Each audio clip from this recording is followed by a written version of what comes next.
Hello students, welcome to the online classes. कल हम लोगों ने देखा था हमारे प्रश्न पत्र का प्रारूप। आज हम साहित्य सागर खंड ख के पद्य भाग के लेसन 1 साखी पर, साखी जो कबीर दास द्वारा रचित है, उसकी व्याख्या पर ध्यान देंगे। खंड क के सारे प्रश्नों की रूपरेखा आपको बता दी गई थी। खंड ख में साहित्य सागर के निर्धारित 2 अभ्यास पुस्तिका है, संक्षिप्त कहानियां और साहित्य सागर पद्य भाग। अब हम शुरू करते हैं कबीर दास के जीवन परिचय से। कबीर दास हिंदी संत काव्य धारा के निर्गुण शाखा के प्रमुख कवि थे। वे ज्यादा पढ़े लिखे तो नहीं थे, लेकिन उन्होंने जीवन से जुड़ी हुई बहुत सी बातें, बहुत सी रहस्यमयी बातें लोगों को बताई। और कबीर के बारे में ये कहा जाता है कि वो ज़्यादा पढ़े लिखे तो नहीं थे, लेकिन उनके ऊपर जैसे लगता है कि कुछ ईश्वर की कृपा थी। उन्होंने इतनी सत्य वाणी जीवन के संबंध में कही जो आज भी पूर्ण रूप से खरी उतरती है। कबीर के इन पदों को, इन शब्दों को बीजक नामक ग्रंथ में संग्रहित किया गया है। उन साखियों में से कुछ अंश हमारे साहित्य सागर की लेसन में है, जिसको हम शुरू करते हैं, इसकी व्याख्या शुरू करते हैं। गुरु गोविंद दो खड़े काके लागू पाए, बलिहारी गुरु आपनो जिन गोविंद दियो बताए। कबीर दास ने अपने जीवन में गुरु को बहुत महत्व दिया है। उन्हें लगता है कि जीवन में कुछ भी गुरु के बिना पाना असंभव है, इसलिए उन्होंने इस साखी में गुरु के महत्व पर प्रकाश डाला है। वे अपने गुरु को पाने के लिए उन्होंने बहुत अथक प्रयास किया, इसलिए उनके जीवन में गुरु का बहुत बड़ा स्थान है। वो कहते हैं कि गुरु गोविंद दो खड़े, अर्थात गुरु और ईश्वर अगर दोनों खड़े हैं तो मैं इस असमंजस की स्थिति में हूँ कि मैं किसका पैर लगूं या किसका सम्मान ज़्यादा करूं। बलिहारी गुरु आपनो जिन गोविंद दियो बताए। अगर गुरु और ईश्वर में से मुझे अगर पहले सम्मान देना होगा तो मैं गुरु को ही दूंगा, क्योंकि उन्होंने ही मुझे ईश्वर के बारे में बताया है। अर्थात गुरु पर को उन्होंने ईश्वर से ज़्यादा महत्वपूर्ण माना है। दूसरी साखी में उन्होंने बताया है, जब मैं था तब हरि नहीं, अब हरि है मैं नाही, प्रेम गली अति सांकरी, तामे दो न समाही। यहाँ पे उन्होंने मैं का प्रयोग 2 बार किया है और मैं 2 अर्थों में प्रयोग किया गया है। पहले मैं का अर्थ है अहंकार, और पहले मैं का अर्थ है अहंकार। जब मैं था तब हरि नहीं, जब हमारे अंदर अहंकार था तब ईश्वर की कृपा नहीं थी। अब हरि है मैं नहीं, और जब ईश्वर की कृपा हो गई, ईश्वर हमारे हृदय में आ गए, तो अहंकार अपने आप समाप्त हो गया।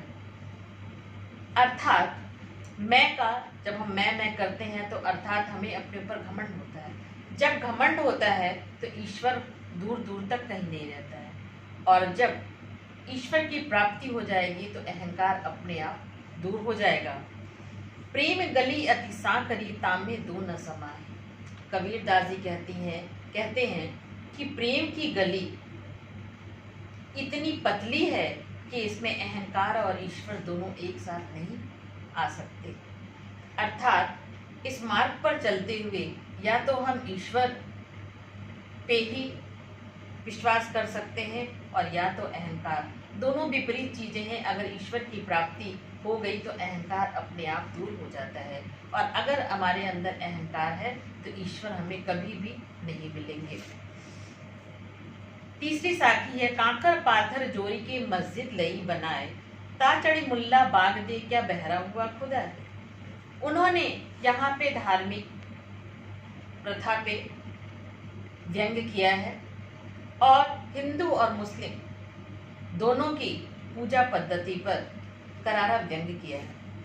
उन्होंने कहा है कि कांकर पाथर अर्थात कंकड़ और पत्थर जोड़ करके मस्जिद बनाते हैं और उस मस्जिद पर खड़े होकर के तेज आवाज में ईश्वर को पुकारते हैं। क्या ईश्वर बहरा है? उस पे मुल्ला चढ़ बाग दे, उस पे मुल्ला लोग चढ़ करके बाग देते अर्थात ईश्वर को बुलाते हैं। क्या ईश्वर बहरा है जो तेज आवाज के कारण तेज आवाज करने पे ही सुनेगा? इसी प्रकार उन्होंने अपने चौथे साखी में बताया है कि हिंदुओं की पूजा पद्धति पर व्यंग्य किया है कि पाहन पूजे हरि मिले तो मैं पूजू पहाड़। अगर पत्थर पूजने से मुझे ईश्वर मिलता है तो मैं पहाड़ की पूजा करूंगा, क्योंकि ईश्वर की प्राप्ति तब और अधिक आसानी से हो जाएगी। अर्थात अगर पत्थर को पूजने से ईश्वर मिल जाता है तो मैं बड़े पहाड़ की पूजा करूंगा। ताते ये चाकी भली पीस खाए संसार।